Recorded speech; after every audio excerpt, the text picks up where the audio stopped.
त्यामुळे पालकमंत्रीच मी असायला पाहिजे असं नाही, पण पालक मात्र मी आहे. आपल्या जिल्ह्यात जे सामाजिक आणि राजकीय प्रदूषण प्रचंड टोकाचं झालंय. मतभेद म्हणजे वाढले, सामाजिक दरी निर्माण झाली. म्हणायचे की माझं मी टाळणी, मी ज्यांना मोठं करतो की लोक नंतर मला पारखी होतात. तुम्हाला स्वतःला म्हणून काही खंत आहे? माळाकोळीमधून पंकजाताई मुंडेंनी घोषणा केली की मी परळी धनंजय मुंडेंना दिली आहे. माळाकोळीवाल्यांना वाटतं ताई आता आपल्याकडे येत आहेत. मध्येच माजलगावमध्ये चर्चा असते की ताई आता आपल्याकडे येत आहेत. तेजवाल्यांना हेच वाटतं. म्हणजे राज्याच्या वेगवेगळ्या भागात असं वाटतं. नेमकं पंकजा मुंडेंची राजकीय दिशा कुठली आहे?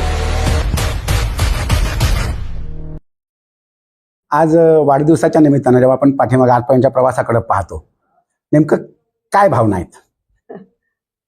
खरं तर मला वाढदिवसाचं फार काही एवढं औचित्य वाटत नाही. दर इंटरव्हल्स नंतर आपण मागे वळून पाहायला पाहिजे आणि आपला प्रवास बघितला पाहिजे. आणि त्या प्रवासात बघितल्यानंतर आपल्याला दुःख वाटणं, आपल्याला हताश वाटणं वगैरे ठीक आहे, पण आपल्याला आपली मान खाली नाही गेली पाहिजे. त्यामुळे आपण जेव्हा मागे वळून बघतो तर आपल्या कामानी आपली मान खाली नाही गेली, हे समाधान मला आतापर्यंतच्या या प्रवासाचं आहे. पंकजा मुंडे ह्या म्हणजे हे जे नाव आहे, त्या नावाचे एक 2-3 टप्पे सातत्यानं म्हणजे सगळ्या राज्यांनाच अनुभवले. अगदी म्हणजे साहेब असतानाच्या काळात त्यांच्या लोकसभेचं सारथ्य करणाऱ्या पंकजाताई, त्यानंतर स्वतःचं दुःख बाजूला ठेवून पक्षासाठी संघर्ष यात्रा काढणाऱ्या पंकजा मुंडे, त्यानंतर मंत्री म्हणून एक पॉलिटिकल कल्चर बदलायचंय ही भूमिका घेऊन आलेल्या पंकजा मुंडे, मधल्या काळात अगदी संघर्षाच्या काळात सुद्धा पक्षनिष्ठा, मी हा पक्ष माझ्या वडिलांनी वाढवलेला आहे आणि हा पक्ष हे माझं सर्वस्व आहे हे सांगणाऱ्या पंकजा मुंडे, आणि आता पुन्हा एकदा नव्या इनिंग मधल्या पंकजा मुंडे. त्या सगळ्या काळात मुंडे आणि गर्दी हे समानार्थी शब्द आहेत. तर हे जे वेगवेगळे टप्पे होते, त्या प्रत्येक टप्प्यावर त्या गर्दीबद्दलच्या काय भावना असतात? म्हणजे कधी गर्दीचं दडपण येतं, कधी गर्दी नकोशी वाटते, नेमकं काय असतं? आता तुम्ही आता येतानाही खूप गर्दीतून वाट काढत आला असाल. गर्दीबद्दल भावना माझ्या जनरली खूप आनंदाच्या असतात. कधी कधी माझ्या भावना बदलू शकतात, कारण जेव्हा ती गर्दी खूप आताताईपणा करते किंवा एखाद्या महिला किंवा एखाद्या वयस्कर माणसाला धक्का मारून फोटोसाठी वगैरे मुलं थोडासा गोंधळ घालतात, तेव्हा मी त्यांना हक्काने रागवते देखील. बाकी गर्दीला मी हाताळतेच. रोज सकाळी उठून माझा देवपूजा केल्यानंतर मी रोज जनता दरबार घेते.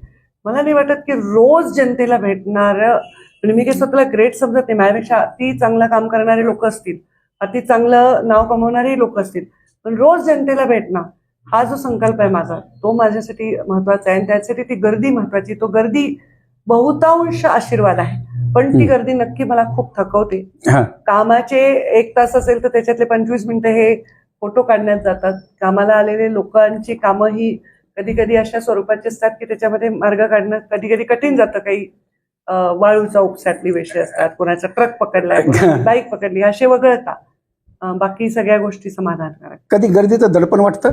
दडपण मला वाटत नाही, मी गर्दीतच जन्मले आहे. दडपण नाही वाटत. जसं म्हणलं की कधी कधी त्या गर्दीला सुधारावं नक्की वाटतं. मग ह्याच्या म्हणजे ही सुधारणा करण्यासाठी असेल किंवा काय असेल, आपण अनेकदा फार स्पष्टपणे हे तुझं काम चुकीचं आहे असं काही बोलणार, असली कामं घेऊन येऊ नको, असली चुकीची कामं आणायची नाही, ही ज्यावेळेस सांगता, मग कधी तो कार्यकर्ता दुरावेल का, किंवा तिचं काही मताचं कॅल्क्युलेशन असं डोक्यात कधी राहत येत नाही का? ह्याचं काय कारण आहे?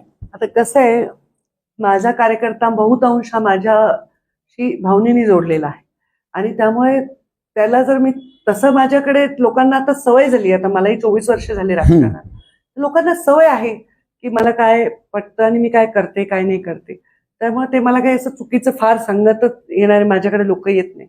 पण आता कसं आहे, पॉलिटिक्समध्ये इतरही लोक असतात जे आमच्याशी नसले जोडलेले कामं घेऊन बरोबर, तर त्यामुळे त्यांना स्पष्ट सांगणं योग्य असतं.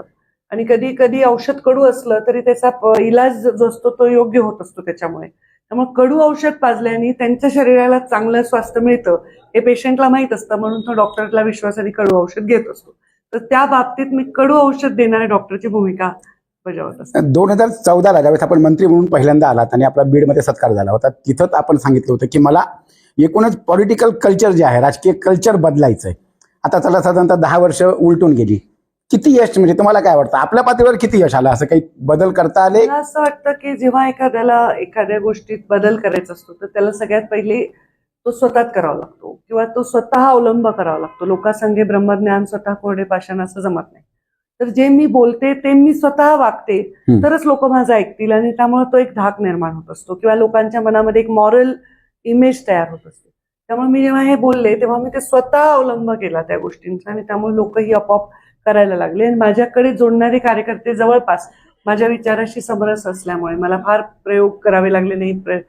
पण ओव्हरऑल कल्चर बदलायचं किंवा चांगलं कल्चर करायचं ह्याच्यासाठी सहनशीलता ही फार हवी आहे आपल्यामध्ये सुद्धा, कारण तो काही लढा एवढा सोपा नसतो. हा. म्हणजे आता सहनशीलतेचाच विषय आला. पंकजा मुंडे हे जे नाव आहे महाराष्ट्रात, म्हणजे अगदी ताईंचा चष्मा, ताईंचा दिलेला पत्र, म्हणजे जे साहेबांचं होतं, म्हणजे अगदी साहेब सभा सुरू झाली आणि साहेबांनी जर कंगवा काढला नाही तर लोकांना कसं तरी वाटायचं. तो पण ते कंगवा काढत नाहीत आणि टाळ्या वाजत नाहीत, तो पण म्हणजे सभा सुरू झाली असं वाटायचं नाही. तसंच ताईंची प्रत्येक गोष्ट एक युनिक असते आणि कार्यकर्ते ते व्हायरल करतात, कार्यकर्ते त्या प्रत्येक गोष्टीवर प्रेम करतात. मग हे सगळं करताना रोज कार्यकर्त्यांना काहीतरी एखाद विषय म्हणजे आपण जे देतोय त्याचं काही असतं का, त्याचं नियोजन काही असतं का, म्हणजे डोक्यात काय असतं? रोज विषय द्यायचं नियोजन असं नसतं. पण मी जे रोज आता, कारण हा सोशल मीडियाचं जग आहे, रोज जर मी एखादी गोष्ट दाखवत आहे लोकांना तर त्याच्यातून त्यांनी शिकावं. माझं जी दिनचर्या आहे, माझं जे काम करण्याची पद्धत आहे, त्यात ऑटोमॅटिकली त्याच्यातून ते शिकतात. पण काही विषय असले महत्वाचे, जसं 3 जूनला मुंडे साहेबांची पुण्यतिथी, 12 डिसेंबरला जयंती, माझा वाढदिवस आहे, दसरा मेळावा आहे किंवा एखादा सण आहे, त्या दिवशी मी त्यांना संकल्प दिला तर कार्यकर्ते पाळायला तंतोतंत प्रयत्न करतात.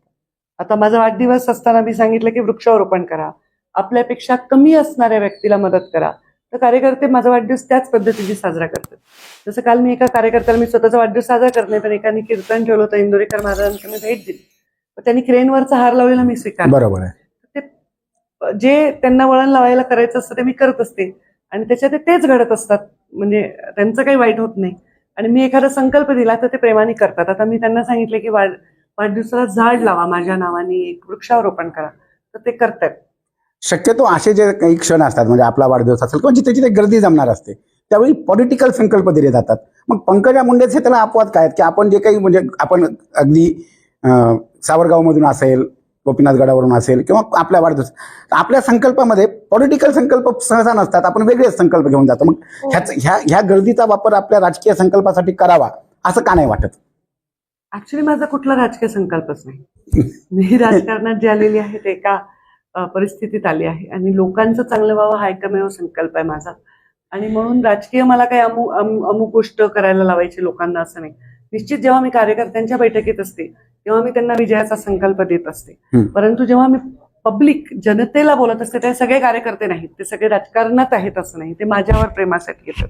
तर अशा लोकांना जेव्हा मी संकल्प देते तेव्हा तो व्यसनमुक्तीचा असावा, हुंडा न घेण्याचा असावा, बालविवाह टाळण्याचा असावा, स्त्रीभ्रूण हत्या रोखण्याचा असावा, मुलींना सन्मान देण्याचा असावा, या सगळ्या गोष्टींचा संकल्प करते जेणेकरून त्यांचं जीवन घडेल. हे महत्वाचं आहे मला असं वाटतं. माळाकोळीमधून पंकजाताई मुंडेंनी एक घोषणा केली की मी परळी धनंजय मुंडेंना दिली आहे आणि त्यानंतर सगळीकडे म्हणजे चर्चा सुरू.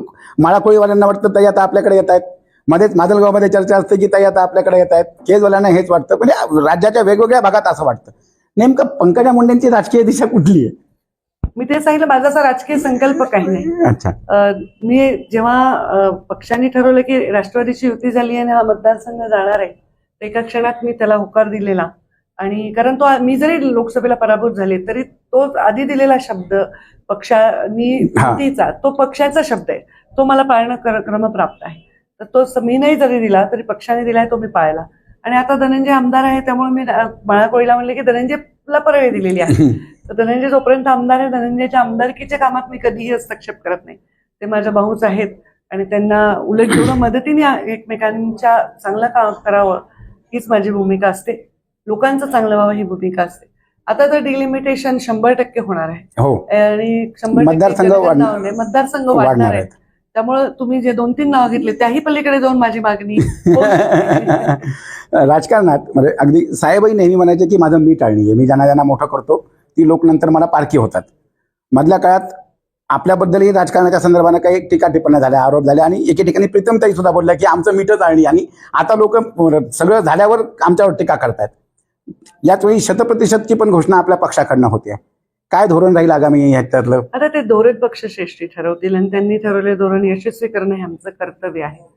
साहेब मोठे होते, त्यांनी असं म्हणणं मी ठायणी वगैरे त्यांना बरोबर वाटत होतं, पण मी असं मीठ आणि मी म्हणणं मला वाटत नाही प्रशस्त आहे, कारण मी जणू काही कोणाला मीठ खाऊ घातलं तर ते बरोबर वाटत नाही मला. माझ्या भूमिकेत, अच्छा. बाबांच्या भूमिकेत योग्य होते, ते मोठे होते, त्यांनी म्हणजे प्रत्येकाच्या उभारणीत त्यांचं होतं. ते त्या स्थानावर होते जिथे त्यांनी लोकांना शून्यातून घडवलं.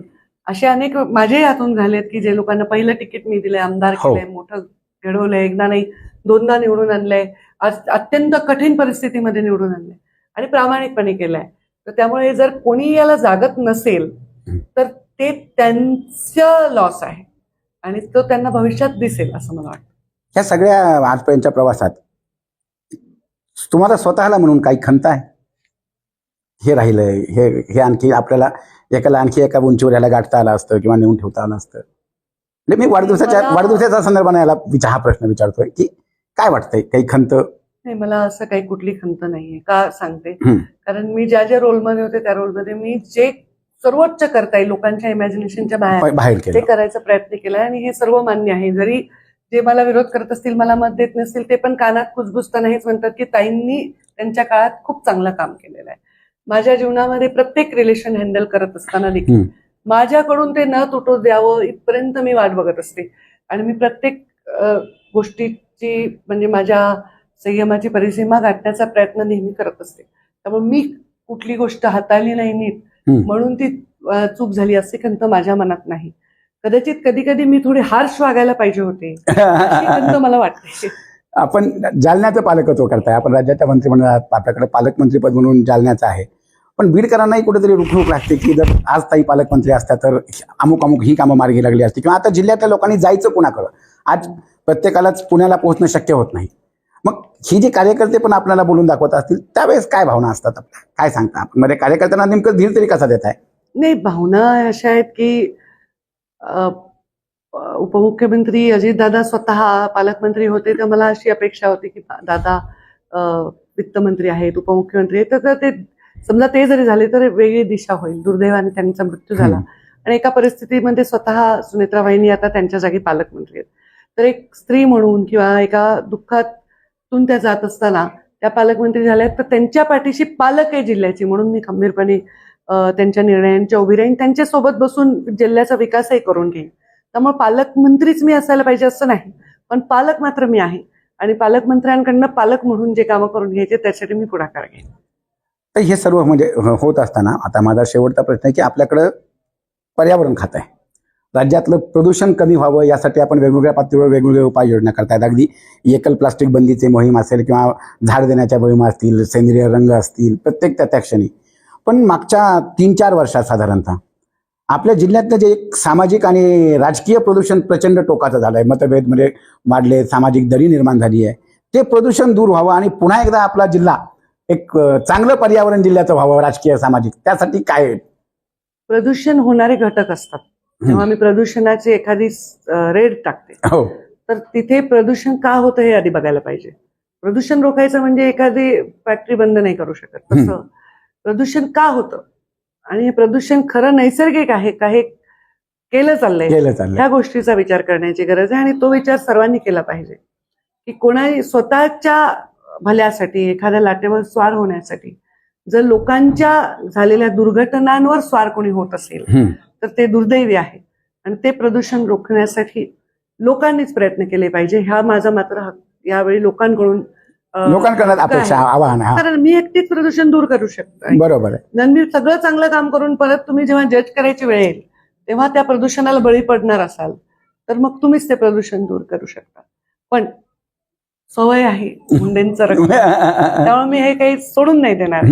मी हे प्रदूषण दूर करण्यासाठी प्रयत्न करत होते. मी माझ्या काळात तर नव्हतं पण हे प्रदूषण मला कधी जाणवलं नाही. मागच्या 3-4 वर्षातच हे म्हणजे प्रदूषण दूर होण्यासाठी मी प्रयत्न करणारी म्हणून ओळखली जाईल. होईल का नाही माहित नाही. वाढदिवसाचा काही संकल्प करताय? मी वाढदिवसाला दरवर्षी कुठेतरी दूर निघून जाते, कुठल्या तरी शक्तीपीठाला दर्शनाला, आणि 2 दिवस तिथे घालवते. कारण आदले 2 दिवस आणि नंतरचे 2 दिवस लोक खूप त्रास देतात. कारण जे खरे जेन्युइन आणि मॅच्युअर कार्यकर्ते तेच ऐकतात, पण ज्यांचा आपला परिचय नाही ते एका फोटोसाठी वगैरे खूप गर्दी करतात. आणि बघ एकदा चुकून मी तो प्रसंग अनुभवला आणि ते जे गोंधळ पाहिला त्यानंतर कानाला खडा लावला की आपण असं आता वाढदिवसाला उपस्थित राहायचं नाही. माझा वाढदिवस हा एक दिवस होता. मी जन्माला आले, जन्माला येऊन मरेपर्यंत मी जे काम करते त्यानंतर तो वाढदिवस योग्य आहे का नाही लोक ठरवतात. मी असताना काय त्याचा मोठेपणा करायचा आहे. म्हणून मी आपलं पळून जाईन कुठेतरी 4 दिवस दर्शनाला वगैरे देवाच्या, आणि मग येईन. आणि लोकांनाही विनंती आहे तुमच्या माध्यमातून की फोन लागणार नाहीत, खूप जॅम असतात, सगळे एकाच वेळी हजारो लोक फोन करत असतात. त्यामुळे आपण सोशल मीडियावर शुभेच्छा मला द्याव्यात. ऍडव्हान्समध्ये मी शुभेच्छांसाठी आभार मानते. भविष्यातले काय संकल्प आहेत? उद्याचा दिवस आजपेक्षा चांगला जावा. आपल्या या संकल्पाला शुभेच्छा प्रजापती परिवाराच्या. धन्यवाद.